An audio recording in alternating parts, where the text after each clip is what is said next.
Welcome back to APAICS's Energy Summit. I am Madeline Milka, President and CEO of APAICS, and I am excited to introduce our next speaker, Congresswoman Nanette Barragan.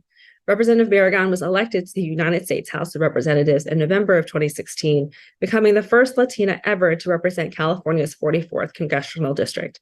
Born in Harbor City and growing up in its surrounding harbor communities, Congresswoman Barragan's humble beginnings shaped her interest in issues that matter locally: environmental and health justice, immigration reform, strengthening the economy, and affordable and accessible education. Please join me in welcoming Congresswoman Barragan. Hello. Thank you to the Asian Pacific American Institute for Congressional Studies for the opportunity to give remarks at your panel. This is an exciting moment as tens of billions of dollars from the Infrastructure Law and Inflation Reduction Act are invested into clean energy programs to fight the climate crisis. A priority of mine is to make sure that these investments reach communities of color. Over 10 million jobs will be created from the IRA, but will these jobs reach Asian, Latino, Black, and Native American communities? There is work to do to make sure the promise of a clean energy economy reaches all of us. That's why I'm proud to have letters to my colleagues, to the Biden administration, on how to implement the President's Justice 40 initiative, an initiative to deliver at least 40% of climate investment benefits to disadvantaged communities, and why, as chair of the Congressional Hispanic Caucus, I have worked with the Asian Pacific American Caucus and the Black Caucus to organize technical assistance and training by the EPA to help community organizations navigate the federal grants process. If frontline communities are involved on the front end of the policy and clean energy projects, that leads to better outcomes. For example, residents at a public housing facility in my district created an electric vehicle car share pilot program with local nonprofits and the Housing Authority. They wanted an opportunity to make sure there was affordable, zero emissions options to run errands. We worked with community advocates, environmental justice groups, clean tech groups, labor, and green groups to draft a bill to take the pilot nationwide. The process to bring everyone together took time, but now we have a broad, diverse coalition of support as we work to advance the bill. This same approach for clean energy projects in communities of color helps to ensure the benefits actually reach the people who live there. Thank you again for the opportunity to kick off this panel and to be part of your summit. I look forward to our work to ensure that underserved and marginalized communities have a seat at the table. Thank you for those insightful remarks. Our final panel will explore the topic of balancing sustainability and equity in the energy sector. On April 21st of 2023, the Biden administration issued Executive Order 14096, revitalizing our nation's commitment to environmental justice for all, prompting federal agencies to weigh in on the environmental burden of new energy projects on historically marginalized communities. This panel explores the critical nexus between developing and implementing sustainable energy projects rapidly and the imperative of achieving equity and inclusivity in the energy sector. As the world grapples with the challenges of climate change, energy reliability and affordability, and social disparities, it becomes increasingly evident that a state addressing sustainability and equity is essential for a just and prosperous future. Our moderator for this panel is Toshiki Bruce Tushita. Mr. Tushita specializes in the analysis of wholesale electric markets and modeling, including operations, valuations of transmission and generation assets, deliverability analysis, RTO cost-benefit analysis, market power studies, and contract evaluations. Mr. Tushita also has extensive experience in the analysis and modeling of wholesale marketing restructuring for the electric industry and power systems. For the United States Department of Energy, he has been involved in the modeling of the entire Eastern interconnection for the national interest electric transmission corridors. Please welcome Bruce and the rest of this amazing panel. Well, thank you for the introduction. Today, I have with me Jeanette Pablo and Pooja Vora, who I'll ask them to introduce themselves shortly, but the three of us will be discussing the topic with different angles because we're all from different sides of the industry. Jeanette? Hi, good afternoon. I'd like to thank the Asian Pacific American Institute for Congressional Studies for inviting me to this panel. I'm Nanette Pablo, co-founder and vice president of Asian Americans in Energy, the Environment, and Commerce. I'm also the director of the Climate Equity Initiative at Clean Air Task Force. My work focuses on the intersection of environmental justice and climate change. I would also note for the record that I'm speaking solely on behalf of AE2C today. Thank you very much. Hello, everyone. My name is Pooja Vora. I am the VP of Partnerships at a nonprofit organization called Slipstream. We provide technical solutions for decarbonization in the building sector. I am also the Massachusetts chapter director for AE2C, and I work closely with Nanette, and we are a volunteer-based group to promote professional growth and visibility for the Pan-Asian professional community in Massachusetts and the US. And happy to be here today. Well, thank you, Nanette. Thank you, Pooja. Let me ask with a simple question. The topic today is about energy justice or environmental justice. To you, what is the issue at a high level? Let's start with Nanette. Okay, so we are dramatically changing the global energy system through decarbonization. And we have a choice of continuing the record of past techno-socioeconomic transitions, which typically, throughout history, leave the most vulnerable communities even further behind.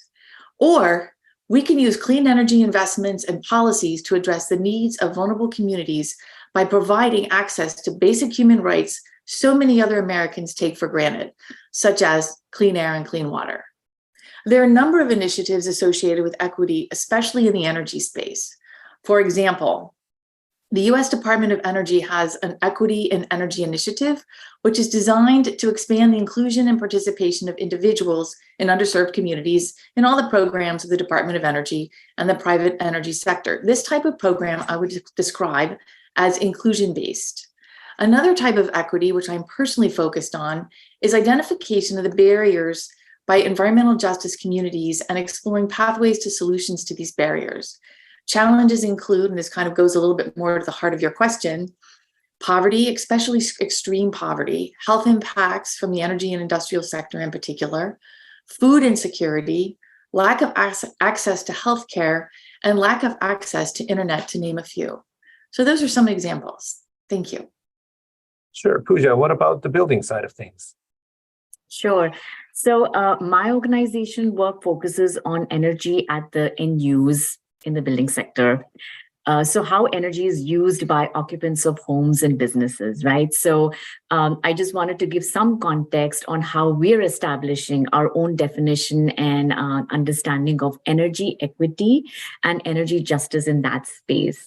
So what we've come up with, and we hope we can practice that, is affordable and clean energy access for all, and by actively engaging with people and communities who have been underserved and excluded in the past. And that's an important element of what we're trying to incorporate in our work. And I wanted to point out some of the observations on the balancing act between sustainability and equity that we are observing. It is getting harder and more complex to reduce carbon emissions in the building sector. So we're seeing that transformation happen and getting it more complex. And so we're talking about a clean energy transition.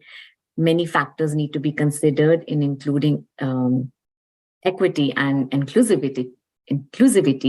And because of the complex nature of decarbonization, there needs to be a fine balance between fast progress and doing it right. So that's some of the observations working on that platform on equity and energy justice with the communities that we work in.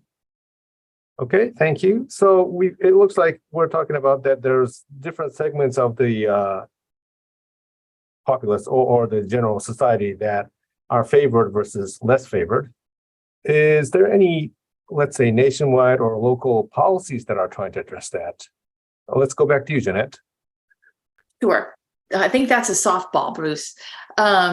So yes, Over the last few years, there have been major initiatives addressing climate and equity, particularly two groundbreaking laws with big, boring names. I apologize to the authors of those names, but the Infrastructure Investment and Jobs Act and the Inflation Reduction Act. Enacted in 2021, the Infrastructure Investment and Jobs Act aims to rebuild, they do a whole slew of things, rebuild America's roads, bridges and rails, expand access to clean drinking water, ensure every American has access to high-speed internet, not something that is actually true right now, and a great need, tackle the climate crisis, advance environmental justice, and invest in communities that have too often been left behind. With this list, you can already see the potential game-changing impact of this legislation on what we call environmental justice communities.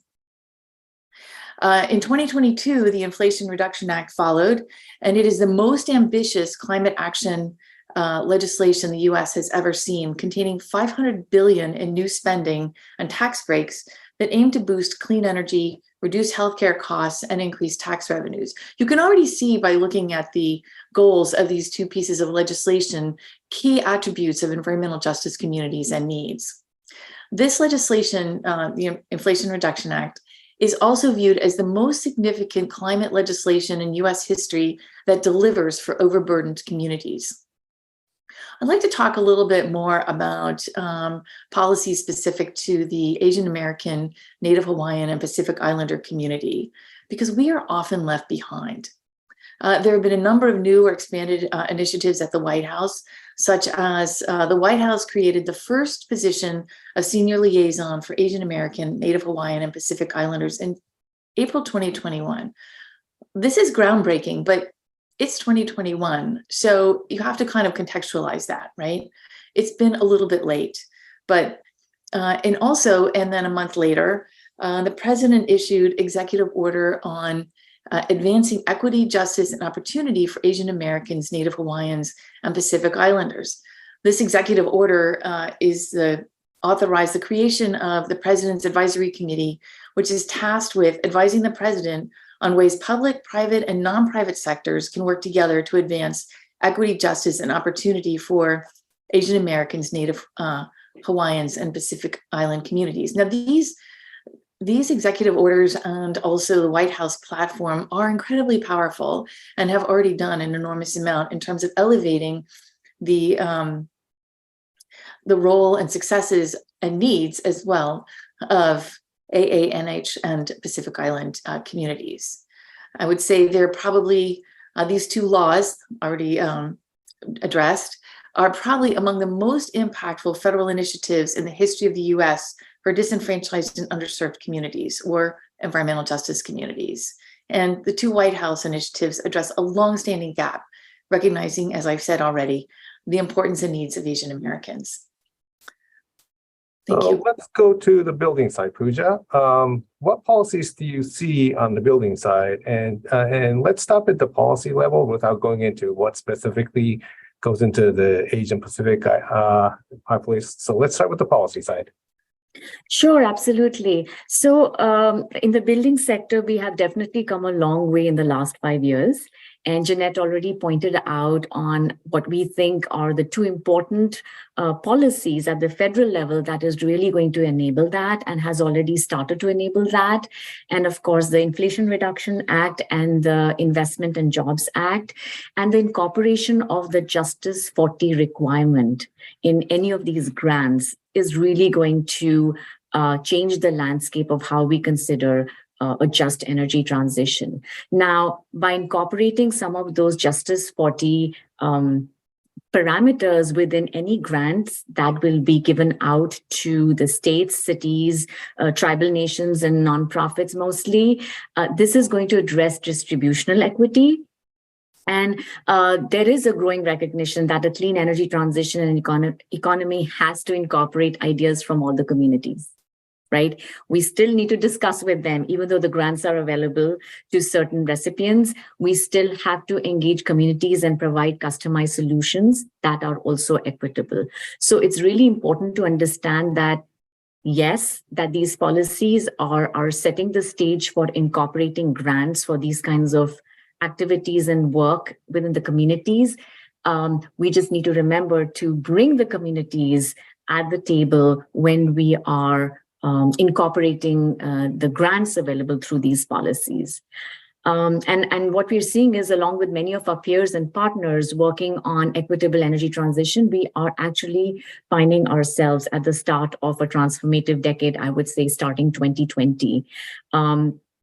We're seeing increasing adoption of beneficial energy technologies. We are already seeing government investment in climate mitigation through these acts. It's making it even more solidified. And then we're also hearing commitment to equity from multiple sectors of the society, be it at a local level, at a state level, and of course the federal level as well. So I think these factors create a prospect for a truly equitable energy transition. Now, we do have a lot of work ahead of us to ensure the just transition, but these recent policies will give us an opportunity for the solution providers, the communities, and the policymakers to come to a common ground and provide the solutions. And I can even think about some of the state level efforts that are being made on clean energy workforce development that is diverse, and recognizing that we need to have a diverse workforce. Utilities are consciously taking steps to incorporate equity in the programs that they serve their customers. So I think at the federal, state, and local level, all of these policies together are enabling equity in the right direction. So Pooja, let me ask you this. It sounded to me, without really knowing the details, that the equity that you've been focusing on is about how to allocate, let's say, the funds that the federal government or the state government is providing. Is that roughly in line with what you're understanding? So we're doing both. Like, we've been engaged in providing solutions to these customers and communities actually for a long time. What we're able to now do is dig deeper into solutions that are very specific to communities. And the federal acts, the IRA and the IIJA, will enable us to set aside that time needed to understand what their communities' issues are and be able to solve problems together. And they have the funding. That's the most important thing. They have funding large enough to make an impact. And that was missing in the past. It was very piecemeal.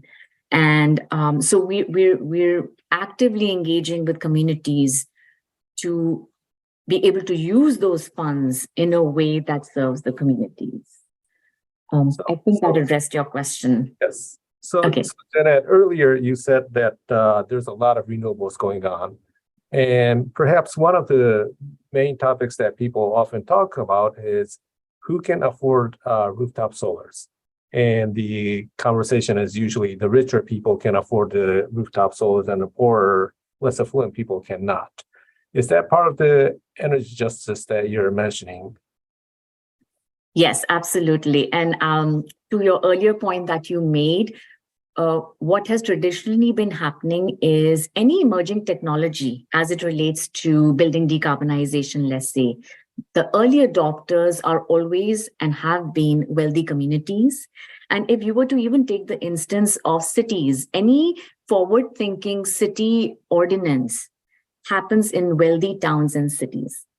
And the environmental justice communities are left out of that equation. So hopefully, going forward, we are able to bring those communities with the funding available to be able to address the barriers of affordability, of first cost of implementing decarbonization strategies within these communities has always been a barrier. How can we overcome that through these grants available through the federal government? So let me play the devil's advocate here. Mhm. You have the more affluent people installing rooftop solars, and that rooftop solar effectively reduces, let's say, emission from thermal power plants. The amount of whatever effluent, whether it's carbon or NOx or SOx in the air, is reduced. That reduction will help everybody because the air you breathe is not stuck above you, it moves around. So reduction of carbon anywhere will help anyone. So wouldn't that mean that the people who do not have the means to install rooftop solars in this example are actually benefiting from that investment that are done by the more affluent people installing rooftop solars? And again, I'm playing a devil's advocate, but I'd like to hear both your responses. So let's go with Jeanette first and then come back to you, Pooja. Sure. Bruce, you're making some really interesting points, and I definitely agree with you that any reduction of carbon benefits everybody. And in terms of rooftop solar, actually, one of the barriers is the business model typically assumes a single roof, single house solar. So if you're in renting in an apartment building, it's more difficult. I think that's a question of a business model to make more access for people living in different, non-single houses, and accelerating rooftop solar. Also, I think the benefits of rooftop solar in terms of economic benefits are actually much more accessible than, say, unfortunately, an electric vehicle. So do you have, I think that's my short answer, but I will cede to Pooja. Sure, Bruce, and I agree with what Jeanette is saying, that there's a bigger picture positive impact if you reduce carbon emissions in a certain environment, a state or a city. It is impacting the environmental justice community in an indirect way. However, a lot of systems have to change in order to get to that person's, let's say, utility bills at the end of the day. There needs to be a regulatory change in the way utilities are collecting ratepayer money. There's changes that need to be made in the way tax dollars are, being transmitted in a point that the environmental justice communities are actually benefiting from it.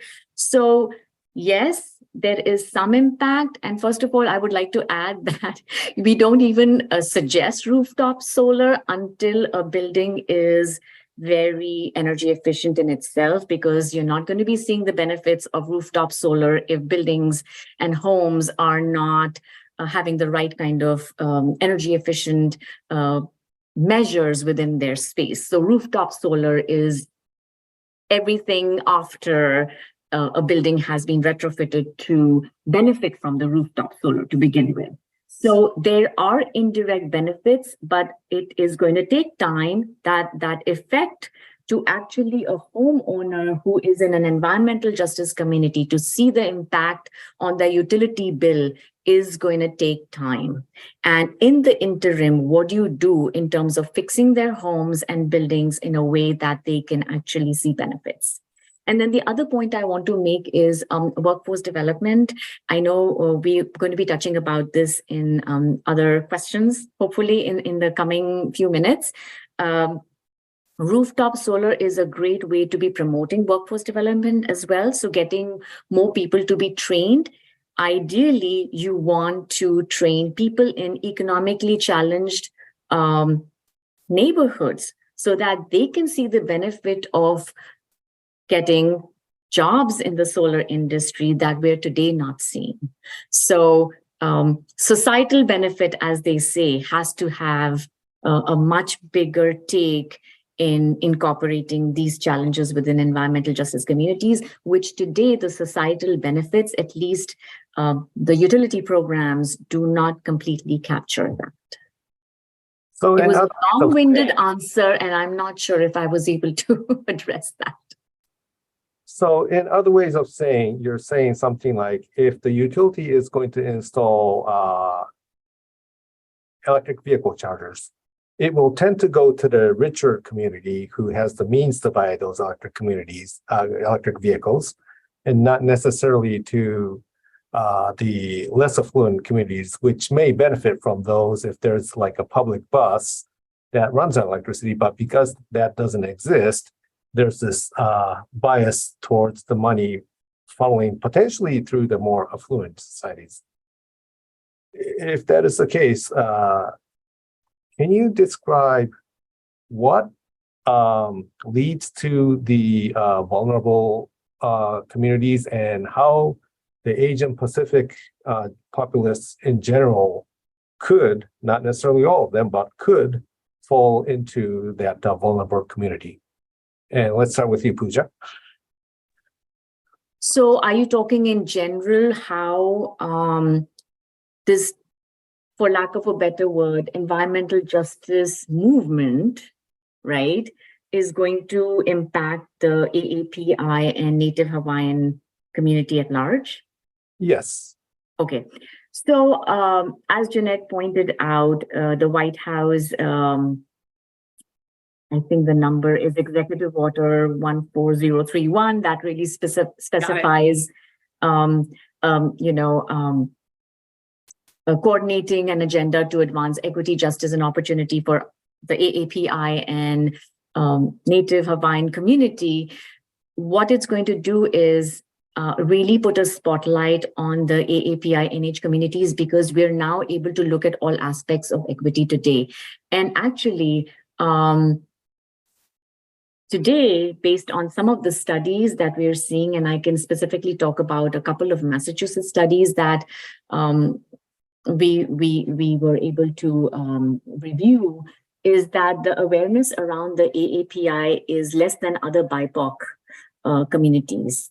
And there is a perception that designated environmental justice communities have a lower percentage of the AAPI community members, which is, and Jeanette's been engaged in a lot of those studies that she can talk about, is not really the case.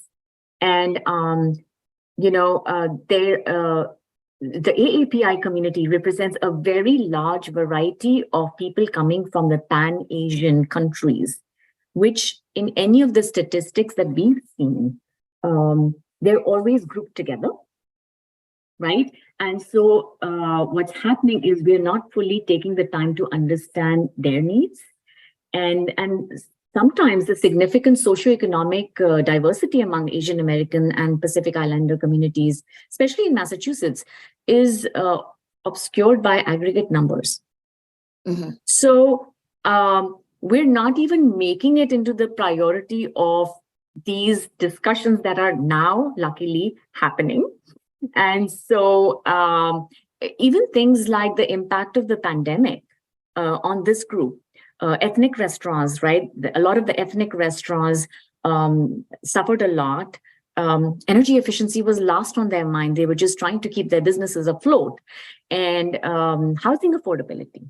A lot of housing affordability issues did happen in these communities as well. And so we're hoping that through the IRA and the Infrastructure and Jobs Act and federal grants, we hope that we will be able to spotlight these communities and be able to provide micro-level solutions for energy transition. So, sorry, let me transition to Jeanette, because Jeanette, you earlier pointed a few good policies and how it's working, but I'd like to hear your point about how energy or environmental justice is relevant to the API and community in general. Sure. And I'm going to confess, I'm going to be a little academic here. But I mean, I think this is a really important question because, kind of my theme on our community is that we are often very invisible, whether you're talking about data collection, language understanding, or a wide range of issues. And frankly, climate and environmental justice are deeply tied to the AANH and PI communities. I'm going to start with a little information from a 2023 article by Axios. It was based on a series of interviews with environmental justice leaders from the AANH and PI communities. So despite despite elevated degrees of exposure and many decades spent advancing justice, the AANH and PI communities have often been excluded from the national climate movement. Now, this is not unique. Actually, there is data to indicate that the national climate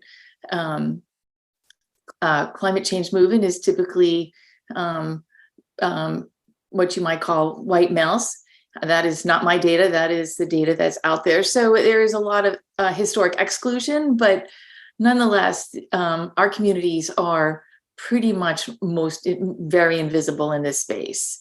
And age-old stereotypes have also portrayed our community as civically disengaged and politically inactive, obscuring our history as actually initiators in fight against climate impacts that many of us have experienced firsthand.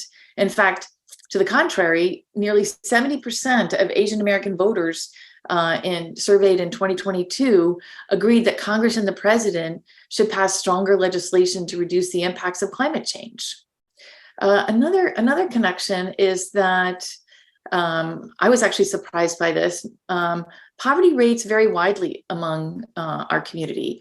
A 2023 report, that's just right this year, found most Asian origin groups face poverty rates that were as high or higher than the US average. And kind of going back to the missing from data section, Asian American groups are typically not included in studies associated with poverty and social service assessments. This is a huge gap in research capabilities, and again, kind of, is a demonstration of what you might call a lack of visibility, or and then also, stereotypes, right? They include the myth that all Asian Americans excel in math, are non-confrontational, and are successful. This is not my voice, but this is a quote of a study. But yet the data shows that actually the wealth disparity between the richest AAPI members and the poorest is larger than for any other racial group in America. So the AA, NH, and PI communities have as much to gain or lose, depending on how equity is integrated from this legislation in our climate and environmental justice future. I'd also kind of say a little note about language challenges.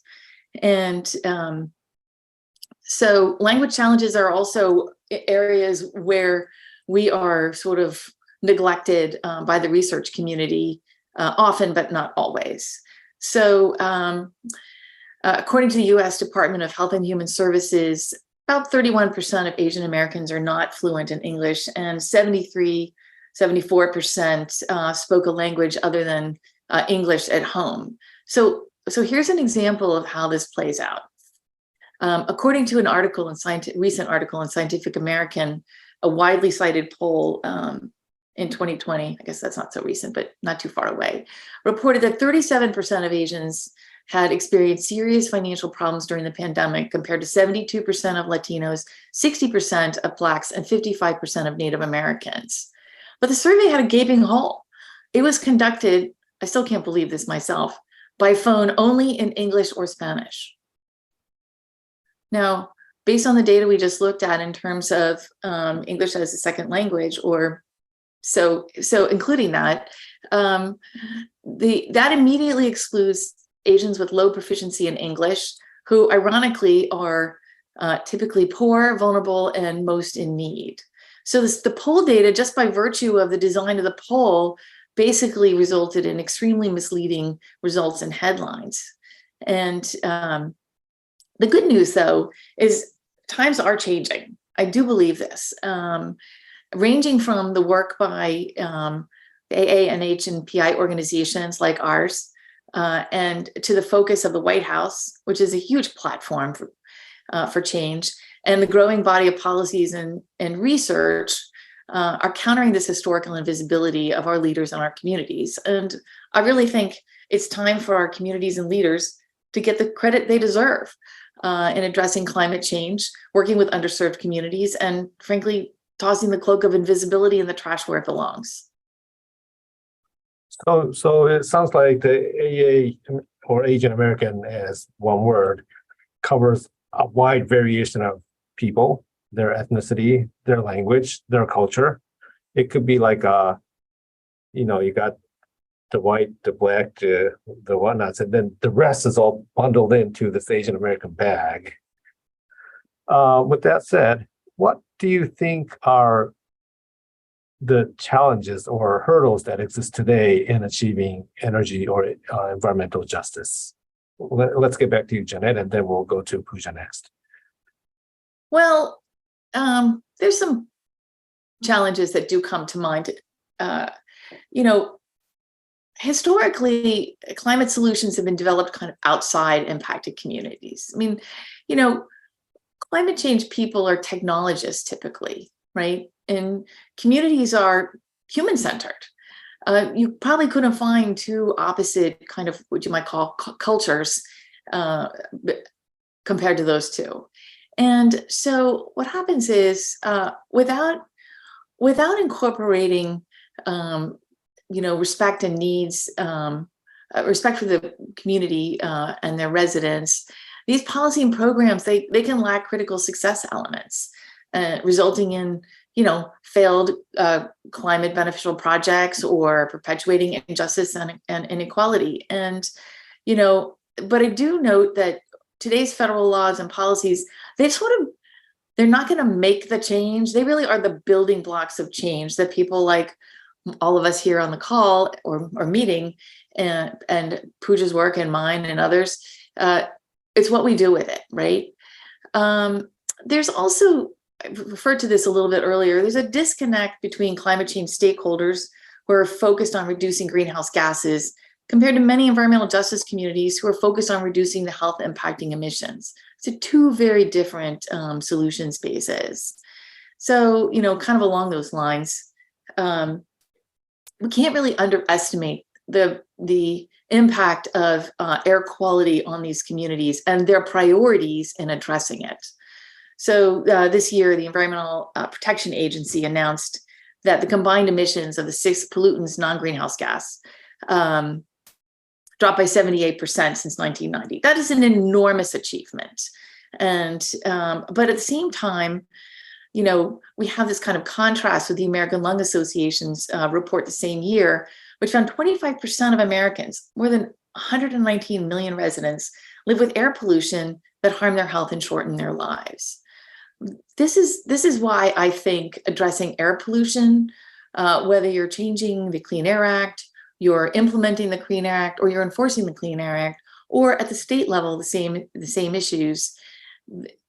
Environmental justice communities want clean air and clean water. And if we can't really fit that in to our climate policies and technologies, it's going to be a huge barrier. Pooja, your thoughts, especially on the building end of things, the challenges that we see today? Yeah, absolutely. And I think a lot of what Jeanette said are common even in the building sector, right? So I'll speak for communities at large and not specifically the AAPI community, because we're working with a variety of communities and community-based organizations that we interact with. And these communities have unique challenges within their own microcosm. And sometimes the solutions that are offered, and I'm talking statewide solutions, let's say, are too broad and general for them to see any benefits directly. So that's, like lumping a localized solution, actually lumping a solution that is statewide into a localized situation doesn't always work. So that's, one of the things that we're seeing. And the other thing is the people in the communities and the community-based organizations who work within their communities, they do know their community. They know how to implement solutions. They know what the barriers are. They actually even have solutions. And, they've done that to keep their communities safe in times of climate and energy emergencies. They have been able to address community level efforts. And I think we should just take that into account when assisting them with solutions.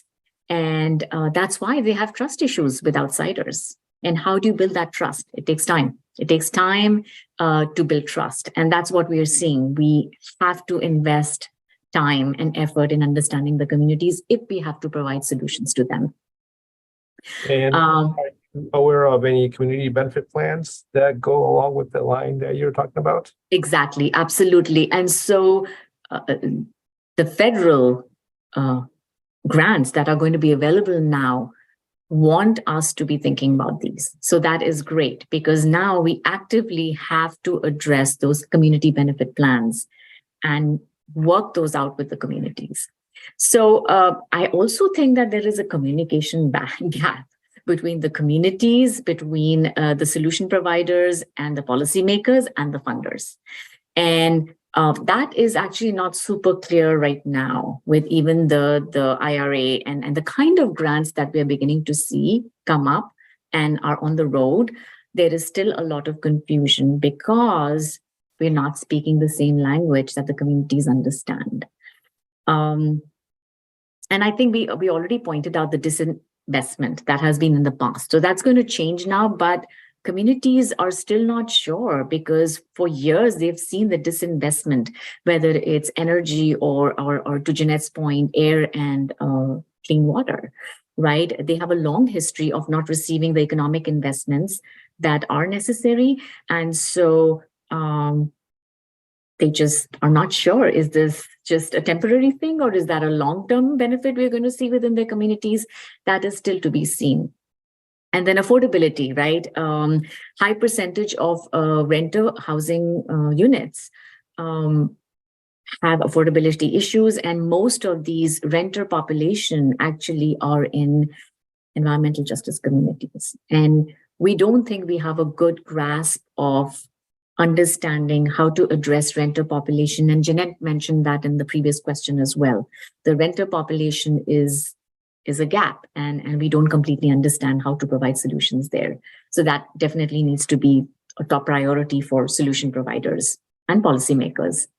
And then as we're seeing, the community-based organizations and the communities don't have the bandwidth or the understanding of even how to apply for the grants. Even when the grants are going to be now available and the RFPs and the grant notification now is out there, they're at a loss. They just don't know where to start. They do need people to assist them to really articulate what their problem is, be able to articulate what are the possible solutions that they can bring on the table, and then apply for the grant.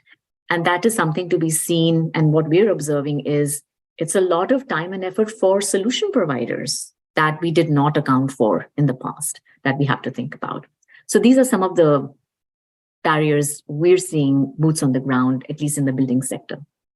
And it sounds like the language barrier and the relatively closed-knit community that the Asian Americans tend to create, although this may be a stereotype impression, could be part of the cause for that disconnect that you're seeing. Is that right?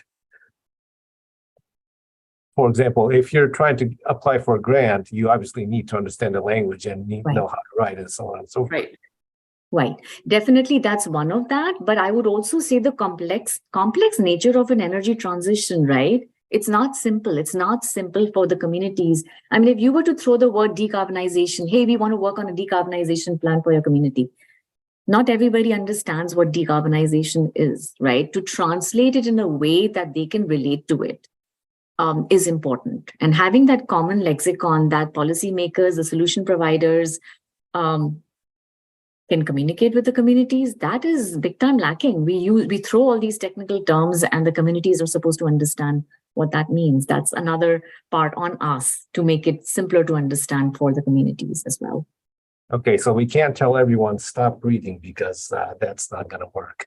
The last question that I have for both of you, and I'll start with Jeanette first, is what are the actual programs or efforts that you are putting in to potentially solve this energy or environmental justice issue? A couple of things. First, Pooja really puts her finger on it in terms of, what I also talked about, sort of the difference between working with technologists and working with communities.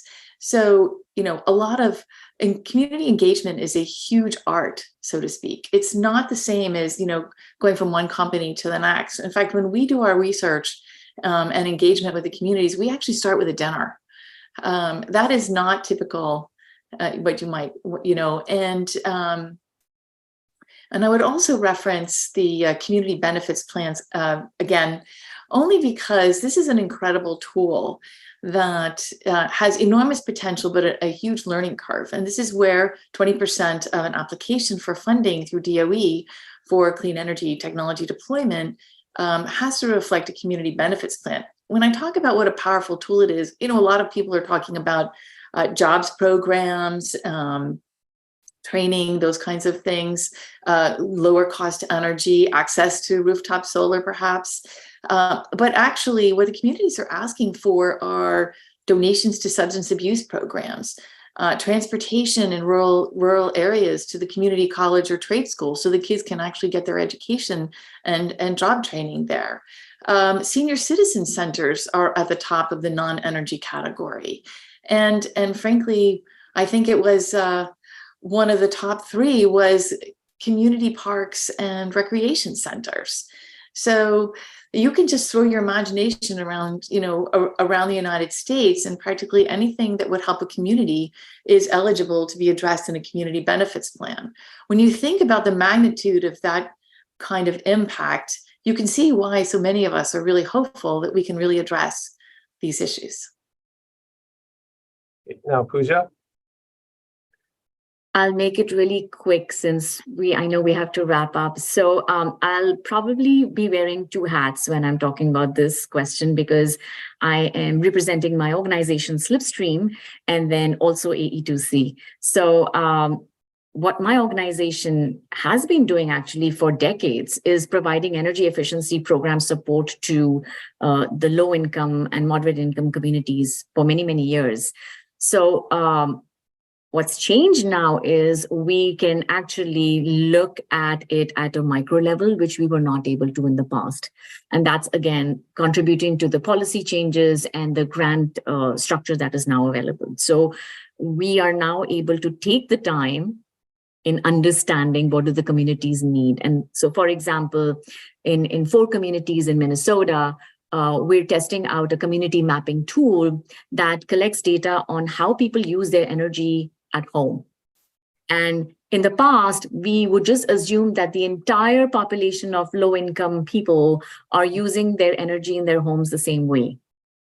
And that is not the case. So now we're able to identify what is the usage pattern of energy within these homes in very localized and community level way. So that's one thing that we're testing out. And we're throwing out a lot of pilots and demonstrations at this point because we're also learning. So being open to testing out these strategies and being open and the funder being open to allowing us to test out these strategies is something that we are seeing more and more of. So that's good. We're actually even working with a few tribal nations in the Midwest and trying to understand what their needs are for energy efficiency and decarbonization. So we're able to get into that level. And then, as Jeanette pointed out, workforce development and training and clean energy careers, upskilling trainings, and making an attempt to have a diverse workforce as we propose ideas. That's really important. And then lastly, I would say that we've taken a commitment within our organization to take the time to listen to the communities. It's hard, right? It's a cultural shift within an organization to take the time to listen to the communities, work with the community-based organizations as partners, and help them find their own solutions. So that is a cultural shift that we ourselves are also training ourselves to go through. And then specifically for the work that we do as part of AE2C, we're trying to bring the AAPI community representatives and leaders to panel discussions like this. Listen to their voices, bring the right people in the room, and then have those people. And in fact, Jeanette is moderating a session in Massachusetts on November 29th exactly for that. We're spotlighting 3 community members from Asian communities and asking them, what are your issues? What do you want? What are you hearing about the transition? What do you want to do? So just spotlighting more of these community representatives is something that we are more actively planning to do. Well, Thank you both for the interesting conversation. It sounds like the Asian American populace in general is just so diverse. It has its benefit, but it also has its disbenefits of being just too diversified to maybe having like a help desk or some type of uniform catch-all help like the Spanish language support that you get on the telephones or so on and so forth, because it's just so diverse.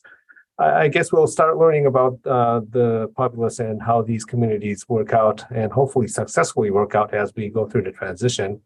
And again, I thank you both for participating in this discussion with us.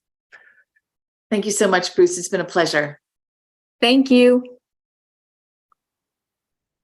What a truly insightful day we all had together. I hope you've learned as much as I have from our amazing panelists and speakers. We greatly appreciate our summit partners, Amazon, Delta, Toyota, API, BP, Comcast, DoorDash, Exelon, Walmart, as well as all of our panelists, moderators, and special guest speakers. Your support enables APAICS to fulfill its mission of promoting Asian American, Native Hawaiian, and Pacific Islander participation and representation at all levels of the political process, from community service to elected office.